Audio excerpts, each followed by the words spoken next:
Everybody, welcome back to Partners in Promise. Can I Trust My Gut series? We are here today with Natasha Harth from PCSgrades, and she's going to talk to us a little bit about her story with the transition, but also give us some tips and tricks about how you can hit the ground running in all aspects of a PCS move. That's their expertise over at PCSgrades, and they're one of our wonderful resource partners. So check out our website and you can get connected with them as well. Well, thank you for coming, Natasha. I wanted to welcome you. Thank you for doing this with us and giving us your expertise. I would love for you to just kind of give everybody a little bit of a background if they've never seen you or PCSgrades. Can you tell us a little bit about your military journey? Yeah, military spouse. My husband's retiring this year after about 22 years in the Marine Corps. So we have moved quite a bit and most recently relocated back home to Virginia from Japan. So it's been quite a journey, one that I'm happy to say, now it's on our terms where we go and what we do. But moving in the military, it's one of those things that I was always excited. I knew that about 2 years in a duty station, I'd get the itch.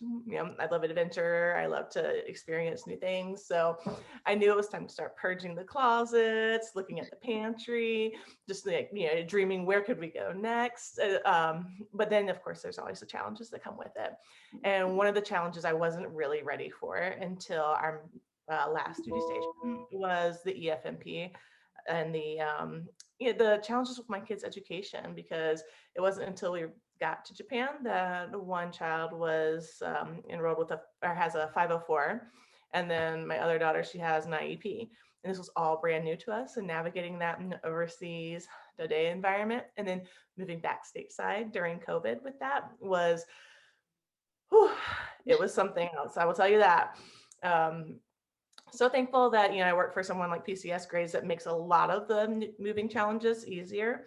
I've been a PCSgrades community member for several years before I came on board to work with them, but being able to hear from other military spouses, like what's it like to live in this neighborhood or this base housing, or just being able to go in there and look at the area guides, it was super helpful.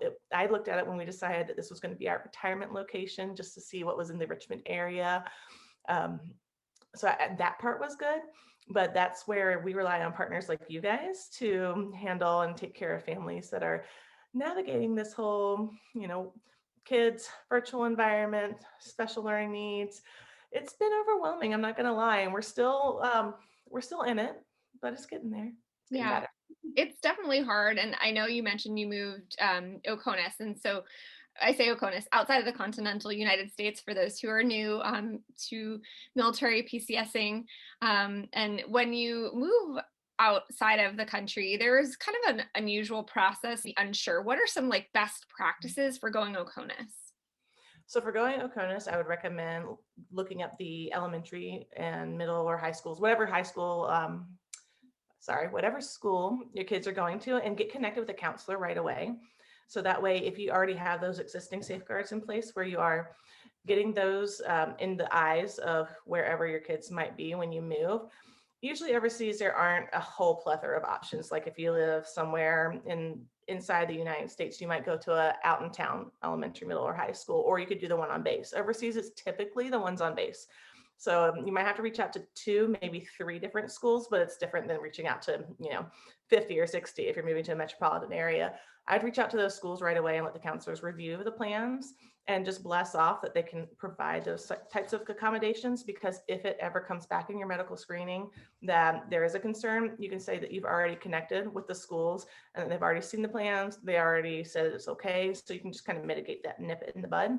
And then just do the medical screening as soon as possible, because usually overseas there's 1, maybe 2 people that handle them, and they have a pretty large caseload. So if you get it done early, that gives you the time to rebuke some of those concerns they might have. Yeah, and in our community, we've discovered a lot of people who are being identified as needing EFMP enrollment at that overseas screen. Maybe they had a 504 plan or an IEP, and they just didn't know that that necessitated enrollment in the program. And it kind of was a then larger paperwork process, because not only are you moving overseas, and just to dispel the myth, you can still move overseas if you are an EFMP, but get ahead of the game, like you're saying, with paperwork. Is there any other things that families can do, especially when you moved in a COVID environment? So what are some of the best practices with COVID and moving, so parents can kind of get ready, not only with special education piece, but just in general? Um, it is hard in COVID, especially moving from overseas, but even if you're just moving across the country, unlike previous times where you might take a small leave of absence and fly to your next station to go house hunting, put your eyes on what base housing look like and get that real feel for an area. Now it's really hard to do that. So when you can't travel and be there in person, the next best thing is to hear it from fellow military families, because military families take care of military families. That's why you're here doing what you do. That's why we at PCSgrades do what we do as well. So we love our community, our closed platform to do the reviews, but we also have Lost During My PCS, which traditionally started as a lost and found community on Facebook for lost and found items, but it's grown and evolved, and it's been super active during COVID times because people now have these different questions about how do the rules and regulations change? Are my packers supposed to wear a mask the whole time? What's the timeline looking like now for delivery schedules? And I'm also seeing a lot of people asking for local area information, reaching out, asking who is at XYZ duty station and what can you tell me about the safety and quality of the military housing? What can you tell me about the housing market there? Where can I find a rental? Where can I find someone that I can trust? So really relying on each other is more important now than ever, and it's always been of utmost importance. So that would be my first recommendation, is get plugged into military families that are where you're going to move, because you can't really afford to put your health and your family at risk to do those pre-PCS travels. And then after that, just start getting connected right away with the official resources. I know it sounds kind of backwards because usually you think you go, start your move. Don't get me wrong. Definitely start your move process officially on that side. But you really need to just plug into the families that are there, because that's where your real answers get. The experiences, the stories, the human connection. We're here to help each other. And that's like, I reached out to Michelle with you guys with Partners in Promise so many times when I had questions, because the 504 and the IEP process was brand new. I can't tell you how many times I was like, they're not following this, or how is it going to work in a COVID environment? We're all virtual. And the answer might not be the one you want, but at least it feels comforting to know that that's pretty much the answer that everybody is getting at the moment, so that you can either know when to press forward with your school, or you can push pause and say, okay, it will get better. I know we're in the 400th day of the year 2020 right now, but it will get better. Yes. It is hard. And I think like the military, we have this ability to kind of like deal with the abundance of asks, like we're used to dealing with being asked to carry a little bit more than our normal load, right? That's something that we're used to, but this is just sustained, and now everyone's in the same boat with us. So it's hard for sure. And so when parents are dealing with moving and they're dealing with advocating for their children, there's a lot to consider. So obviously community is very important. Is there any way that you would recommend, kind of even getting plugged in to the local community as far as moves are concerned? Is there any best practices there from PCSgrades of how you can kind of obviously plug into the military community, but maybe even other resources that they're non-military resources? Often it's Military One Source. It's often overlooked, but it's really an amazing resource. You have to call in to get the deep dive nitty gritty stuff. So for instance, like we have a provider account. If I log into Military One Source, I can't see PCSgrades as a community partner and an approved resource. But if I were to call a counselor and say, hey, I need help with my move, they could give me that information, because their goal is to get somebody on the phone, because not only they don't want everybody self-servicing when they're in their time of need, because sometimes you have your blinders on or you don't know what to look for. So their counselors are trained to direct you, to have a conversation, learn your pain points, and then direct you to the services that can help. So I'd always start there. They are kind of like the, ominous, blessed off resource. But after that, you've got your Boys and Girls Clubs of America, you've got your YMCAs. If you're not near a Armed Services YMCA, you can contact the ASYMCA, and they'll send you an application that you send to your command so that you can have the military pay for the local YMCA program if you're not stationed within, a certain number of miles from a facility that can treat you on base. Even the military one source counselors are now, telephone or virtual. So you can have up to 12 free counseling sessions for an isolated session, isolated topic, and moving definitely qualifies. That is a stressor. It's not an ongoing, stress. It's a finite type of stress type thing. Get counseling for that because mental health is so important in this time, whether you have kids or not. I think COVID, moving, relocation, everything. But for your local community, those places are kind of omnipresent. But just, I would look in your Facebook groups for your local spouse clubs, your local spouse like pages. I do Google searches for whatever it is, just keywords of what is my pain point area, and put everything in quotation marks with the plus, and just get smart with your Google searches. You can get overloaded with the info overload, abundance of resources. And often sometimes people are replicating resources. So just try to weed out and see what's the right fit for you. Sorry, I went down a rabbit hole there. No, not at all. I think that there are best practices.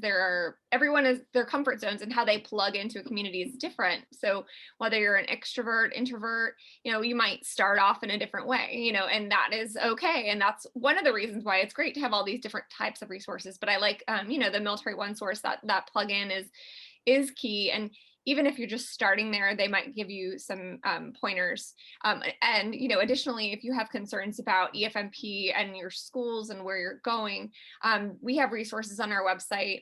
We partner with PCSgrades to kind of like share. So if you're plugged in one place, hopefully you can get connected to another to try to stop that duplication of resources. That's why our resource partners are doing things we don't do. And, that way, we don't have to reinvent the wheel all the time. So as far as moving, I know I speak for myself, so I cannot necessarily speak for everyone. But one of the really hard things about being a parent and moving is getting to a new location and not necessarily knowing what to do when you're receiving your goods, and not necessarily having those emergency contacts and getting plugged into communities. And those are the stressors from, PCSing for me. And I can only imagine that most people have similar stressors. Is there anything either that PCSgrades or your personal experience that, that has really been a winning, combo of like, this was the thing that helped make that a little bit easier? Unfortunately, there's no easy button for that. I know when we moved here, the first people that my kids met outside, I introduced myself to their parents, and it was like the next introduction was, "Can I have your phone number so I can put you as my emergency contact at school?" Luckily, we have quite a few military retirees in our family, so they totally got it. But if you're moving somewhere, that has an abundance of military families, they're going to get it, because it all comes down to military families take care of military families.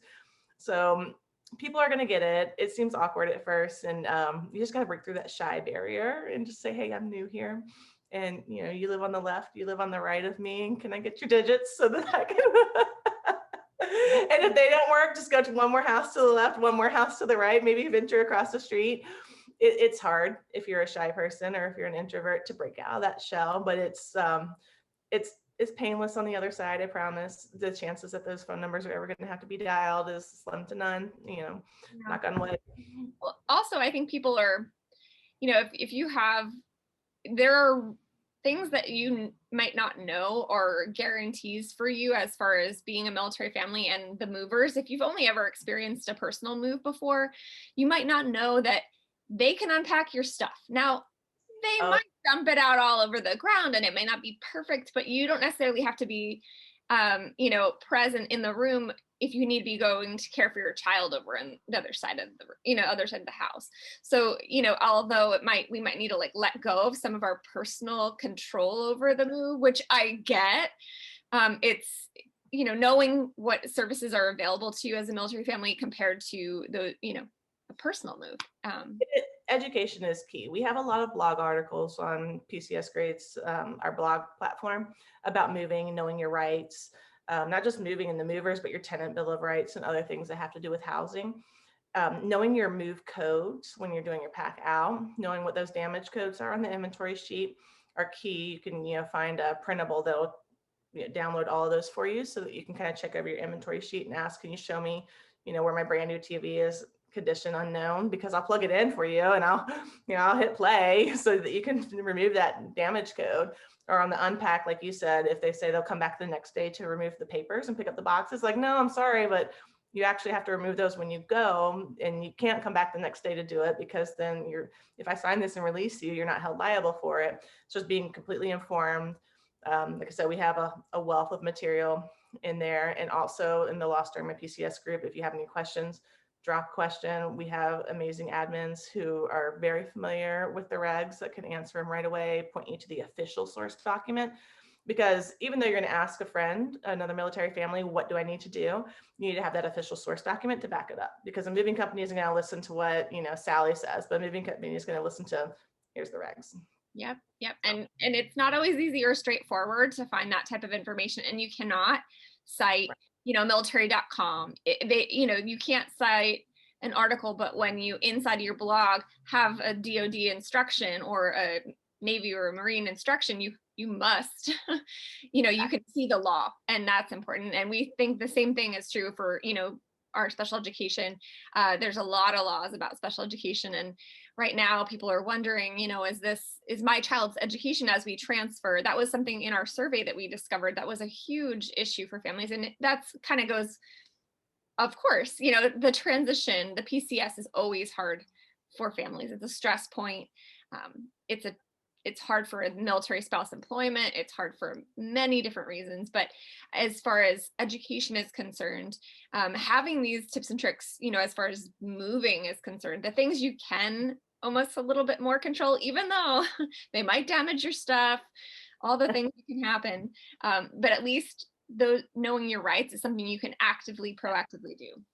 And like you said, you have a bigger challenge than we do, because usually it's, if anything, it's divided by service branch when it comes to moving, but usually it's a DoD wide policy. So you got one, maybe like 5 or 6 different things to challenge and navigate. You have 50 states when it comes to education, because not every state has the same laws and the same reciprocity. So that's why we love partnering with you guys, because that's your area of expertise. Dealing with all 50 states is such a challenge to keep up with. I don't know how you do it, but it's so important to know what's different state by state. Yeah. And so obviously we have 2 different communities, one, deep dives into moving and one deep dives into special education, but together, this is a process that we need to kind of link. And that's why, we have partners at PCSgrades, and we're really excited. And thank you so much. I would love to just give you the floor, and if you have any specific tips and tricks, whether it be related to special education or just in general, your favorite lessons learned, because usually those are pretty hard fought, those lessons learned. Narrowing it down to one. I know. Well, you could do top 3. We're flexible here.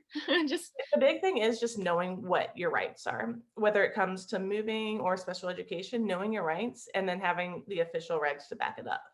Because hearsay doesn't get you anywhere. You've got to have the official regs to back it up. So I would say, first of all, definitely know your rights, no matter what. Second, be prepared. It's never too early to start reaching out to the community that you're going to be moving to when it comes to your child's education, when it comes to base housing, putting in that application right away. If you're moving with pets, one thing definitely lessons learned. As soon as you know that you might be moving overseas, let the DMO office know that you have pets, because you don't have to have hard orders to be put on the wait list. And those wait lists sometimes go 6 to 9 months out. So as soon as you have an inkling, put your pet on there. We waited from Japan, I think, an extra 3 months to move, just so that my dog could get a space to fly out. And we got one of the very coveted during COVID, when all commercial flights stopped flying for a while. We got one of those coveted pet spaces. So I was like, I don't care what day it is, I'll take that one. When our can come home with me. Just know your rights and be prepared. That's the 2 things that are, going to cover everything, whether it's moving, education, or anything in life. Really, just know your rights and be prepared. And it's really great to have, online communities to bounce questions off of. But like you said, those individuals might have heard it from the chain. So that's why it is important to plug into official organizations who are willing to do that legwork for you to pull those regulations. That you don't have to, and you don't have to sit on the Partners in Promise website to look at, our the research we've done on regulations, or same for PCS grades. Pull them when you need them, connect with the community for the fun parts, and then pull the data when you need it. Cause that's, to be honest, like we pull it, we don't stare at it all day. It's just there for us when we need it. And that's really so great. So, and I know when it comes to PCS moves, there's a lot of bricks. So, So and in COVID, they're changing constantly. I know last year we saw so many changes and so many, need exception to the policy for this, that, so on and so forth. I can't tell you, I have a whole binder full of the ETPs that I begged, everybody to sign for me at some level. So being prepared is key. yeah, well, thank you so much for joining us today, and be sure to stay plugged into our Trust Your Gut series. We really are hoping to provide resources from experts like Natasha and PCS grades, and we're going to cover specific diagnoses, how you can measure your feelings against fact. And so we're really excited to just give resources this month of the military child. So thanks again, Natasha, for joining. Thank you, Jennifer.